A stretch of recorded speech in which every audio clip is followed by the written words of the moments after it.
Bonsoir, bienvenue sur Mon Financier. Les marchés européens clôturent ce soir en territoire négatif après avoir digéré une salve de publications trimestrielles, tandis que sur le front économique, l'indice PMI composite de la zone euro réservait une bonne surprise aux investisseurs puisqu'il s'inscrit au plus haut depuis 35 mois, signe que la reprise prend de l'ampleur en Europe, mais cela n'a pas suffi pour soutenir la tendance puisque le CAC perd finalement ce soir 0,74%.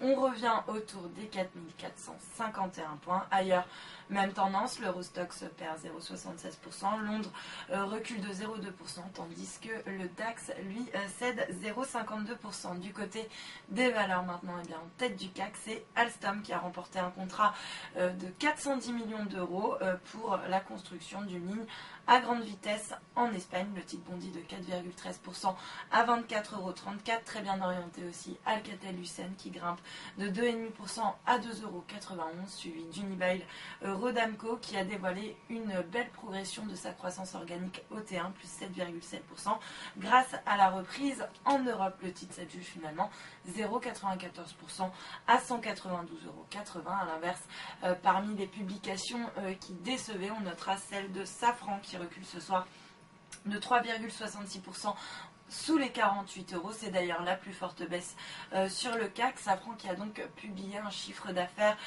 légèrement inférieur aux attentes au premier trimestre, ce qui fragilise les guidance pour 2014. Dans le même secteur, Zodiac dégringole également de 2,4% à 24,51 € après ses résultats semestriels. Le groupe en profite d'ailleurs pour annoncer qu'il attend un nouvel exercice de croissance organique sur l'exercice 2014. Et puis à noter également Publicis qui se replie de 2,6% alors que les investisseurs commencent à s'inquiéter autour des incertitudes qui entourent le dossier de sa fusion avec l'américain Omnicom. Et puis à l'inverse, sur le SBF 120, c'est Numéricable qui bondit de 8,5% à 34 €, dopé d'une part par une recommandation d'analyse, c'est MCIC qui passe à conserver sur le titre du câbleau opérateur. Et puis on a également le succès de l'émission obligataire puisque Numéricable a donc levé 8 millions d'euros pour acheter SFR. Et puis pour terminer, sur le marché d'échange,